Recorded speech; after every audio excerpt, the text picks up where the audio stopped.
Hello guys, I am Rakesh and I welcome to my YouTube channel science की। दोस्तों, इस video में हम बात करने वाले हैं क्लास 10th का इंग्लिश का चैप्टर नंबर फर्स्ट, जिसका नाम है द पेज फॉर लिविंग, जो कि आर.सी. हचिंसन के द्वारा लिखा गया है। इसका ऑब्जेक्टिव सीरीज हम देखेंगे। So let's start. दोस्तों, हमारा द पेज फॉर लिविंग का ये पहला क्वेश्चन है। The page for living is a dot dot, यानी कि क्वेश्चन आपसे पूछा जा रहा है कि द पेज फॉर लिविंग क्या है। आपको बताना है। आपके स्क्रीन पर आपका ऑप्शन है। ऑप्शन ए है स्टोरी, बी ड्रामा, सी स्पीच और डी सॉन्ग। तो इसी में से आपको चूज करना है। इसका आंसर यदि आप जानते हैं तो हमें कमेंट बॉक्स में भी बता सकते हैं। तो चलिए देखते हैं इसका सही जवाब।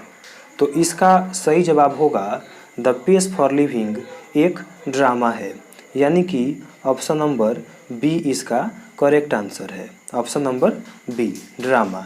यह एक स्टोरी नहीं है, यह एक कहानी नहीं है, यह एक स्पीच नहीं है और यह एक सॉन्ग नहीं है।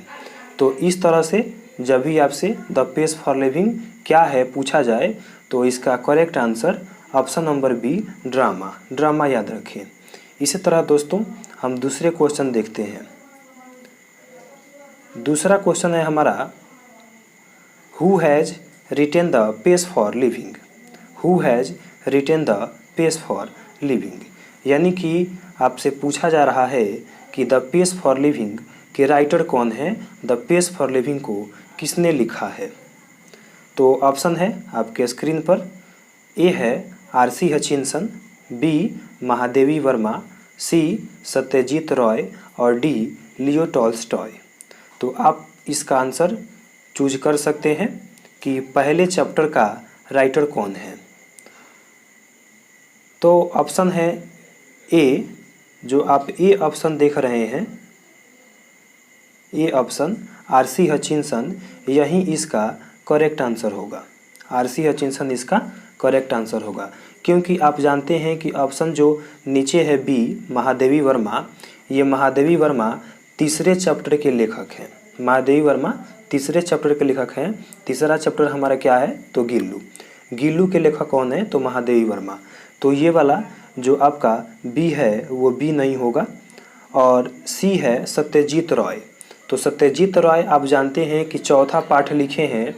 चौथा पाठ का नाम क्या है तो what is wrong with Indian films, तो ये भी नहीं होगा।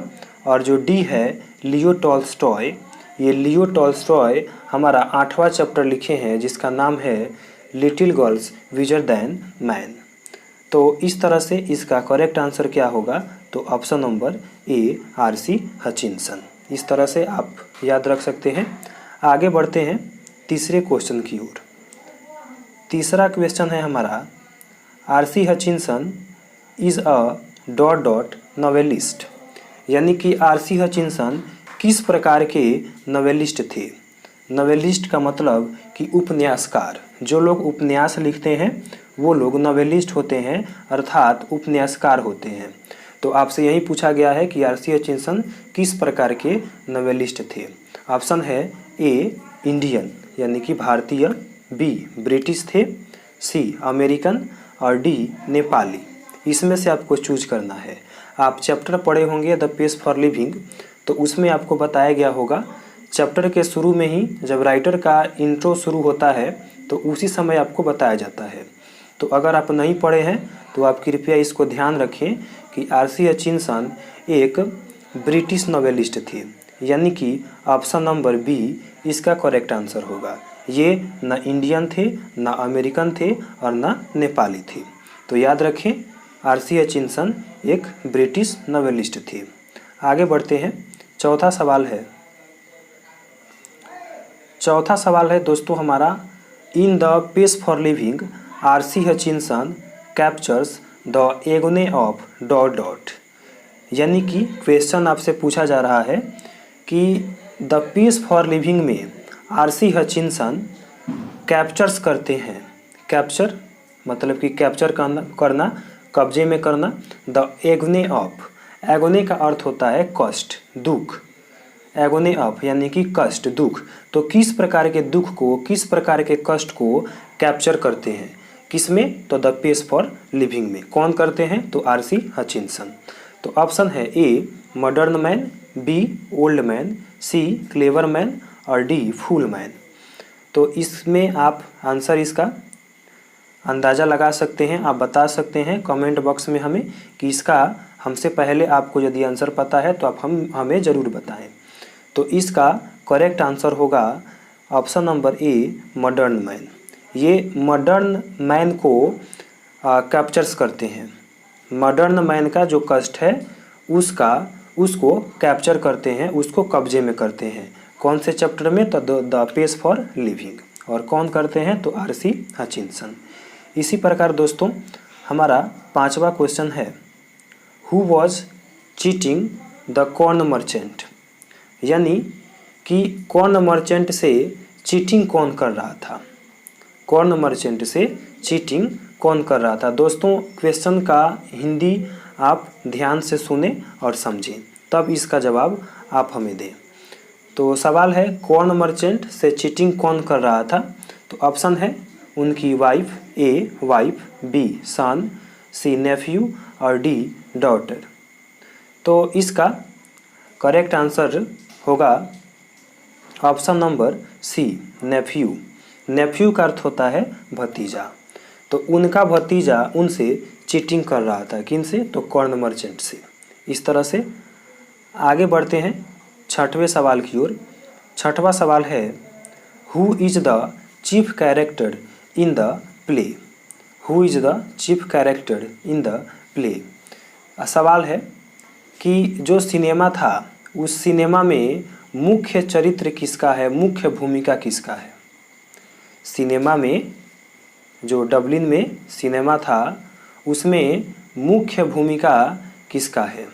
ऑप्शन है A actor, B cricketer, C businessman और डी कॉर्न मर्चेंट। तो आपको हम सब्जेक्टिव क्वेश्चन का एक वीडियो बनाए थे, उसमें सब्जेक्टिव में भी ये सवाल था। तो आप यदि वो नहीं पढ़े हैं तो उसको भी जाके पढ़ लें और अधिक जानकारी उससे मिल जाएगी।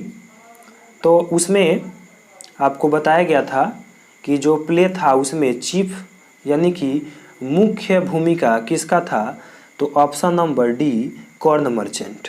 कॉर्न मर्चेंट का मुख्य भूमिका है उस सिनेमा में। तो आप इसमें भी याद रखें कि कॉर्न मर्चेंट का मुख्य भूमिका द पेस फॉर लिविंग में है, यानी कि जो उसमें सिनेमा चला है उस सिनेमा में कॉर्न मर्चेंट का मुख्य भूमिका है। आगे बढ़ते हैं दोस्तों, 7वां नंबर क्वेश्चन है, where did the writer watch the play? Where did the writer watch the play, यानी कि आपसे सवाल पूछा जा रहा है कि जो लेखक थे वे कहाँ सिनेमा देख रहे थे। प्ले का अर्थ होता है नाटक, सिनेमा। तो सिनेमा कहाँ देख रहे थे, आपको जगह का नाम बताना है। तो ये भी आपको सब्जेक्टिव में, जब आप सब्जेक्टिव वाला हमारा वीडियो है उसमें आप देखिएगा तो ये सवाल सब्जेक्टिव में भी पूछा है और ऑब्जेक्टिव में भी पूछता है। तो इस क्वेश्चन को और इसके पहले वाले क्वेश्चन को ज़रूर ध्यान में रखें। तो ऑप्शन है ए लंदन, बी दिल्ली, सी डबलिन और डी बिहार। तो आप इसका आंसर टिक कर सकते हैं और करेक्ट आंसर होगा ऑप्शन नंबर सी डबलिन। ये डबलिन में सिनेमा देख रहे थे, डबलिन में नाटक देख रहे थे। आगे बढ़ते हैं, 8वां है, the writer find himself in the cinema. The writer find himself in the cinema. ये भी क्वेश्चन शॉर्ट टाइप क्वेश्चन में पूछा जाता है और शॉर्ट वीडियो, जो आपको शॉर्ट टाइप क्वेश्चन का वीडियो हम बनाए थे उसमें ये सवाल था। तो आप बता सकते हैं कि the writer find himself in the cinema, यानी कि जो लेखक हैं वो अपने आप को सिनेमा में किस स्थिति में पाते हैं। ऑप्शन ए है हैप्पी, ऑप्शन बी है सैड, ऑप्शन सी है होपलेस और ऑप्शन डी है नन ऑफ दिस। तो इसका आंसर यदि आप जानते हैं तो हमें कमेंट करके बताएं कि इसका करेक्ट आंसर क्या हो सकता है।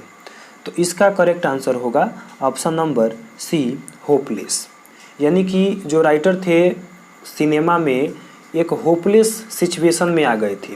उनको कुछ भी जानकारी नहीं मिल रहा था, कुछ भी पता नहीं चल रहा था, कहीं भी उनको इंटरेस्टिंग फैक्ट्स नज़र नहीं आ रहा था, तो इसका correct answer option number C होगा, होपलेस। आगे बढ़ते हैं। 9 नंबर सवाल है, the writer classify himself as a dot dot thinker. यानी कि जो लेखक हैं वो अपने आप को किस प्रकार के थिंकर के रूप में क्लासीफाई करते हैं, विभाजित करते हैं, बंटवारा करते हैं। तो ऑप्शन है A fast, B slow, C good और डी बैड। तो इसका भी आंसर आप अगर जानते हैं तो हमें कमेंट में बताएं कि इसका करेक्ट आंसर क्या होगा। तो मेरे अनुसार इसका करेक्ट आंसर होगा ऑप्शन नंबर बी स्लो। ये जो राइटर थे एक प्रकार के स्लो थिंकर थे, बहुत धीमे सोचने वाले व्यक्ति थे, बहुत धीमे। तो स्लो थिंकर इसका करेक्ट आंसर होगा। आगे 10 नंबर क्वेश्चन देखते हैं। 10 नंबर क्वेश्चन है हमारा, how many girls were in the cinema. यानी कि सिनेमा में कितनी लड़कियां थी। ऑप्शन है ए 2, बी 3, सी 4 और डी 5। तो ये भी बिल्कुल सिंपल क्वेश्चन है। तो उस सिनेमा में कुल 3 लड़कियां थी, तो इसका करेक्ट आंसर क्या हो जाएगा, ऑप्शन नंबर बी 3 गर्ल्स थी उसमें। आगे है 11 नंबर। 11 नंबर है, corn merchant was a man of many dot dot. तो यानी कि सवाल है कि कॉर्न मर्चेंट के पास बहुत ज़्यादा मात्रा में क्या था। ऑप्शन ए एंजिटीज मतलब चिंताएं, फंटास्टिक कि मतलब फंटास्टिक कुछ था, चीटिंग या चीटिंग था, या कुछ सिंपल था। तो इसका आंसर आप बुक के अनुसार बता सकते हैं। अगर आप बुक पढ़े हैं तो बता सकते हैं कि कॉर्न मर्चेंट के पास ज़्यादा मात्रा में क्या था। तो कॉर्न मर्चेंट के पास ज़्यादा मात्रा में एंजिटीज थी। एंजिटीज का अर्थ होता है चिंता, एंजिटीज का चिंता, यानी कि इनके पास चिंताएं थी, ये बहुत सोचते थे और स्लो थिंकर थे। तो इसका करेक्ट आंसर क्या होगा, एंजिटीज। आगे है 12 नंबर और इस चैप्टर का सबसे लास्ट क्वेश्चन है, his heart was dot dot. यानी कि उसका जो हार्ट है वो कैसा था। Option A strong, option B weak, option C dicky और ऑप्शन डी स्लो। तो इसका आंसर होगा option number C dicky. Dicky का अर्थ होता है दोस्तों कमज़ोर। तो वे एक कमज़ोर दिल वाले व्यक्ति थे। कौन, तो कॉर्न मर्चेंट। कॉर्न मर्चेंट एक कमज़ोर दिल वाले व्यक्ति थे। तो दोस्तों इस तरह से हमारा द पेज फॉर लिविंग का objective series, objective type question जो कि आपके बिहार बोर्ड एग्ज़ाम के लिए मोस्ट इम्पोर्टेंट होने वाला है और प्रीवियस ईयर में भी इसे सवाल आपसे पूछे जाते हैं। तो अगर आपको ये पसंद आया है तो वीडियो को आप लाइक करें, शेयर करें और हमसे जुड़े रहने के लिए चैनल को सब्सक्राइब करें।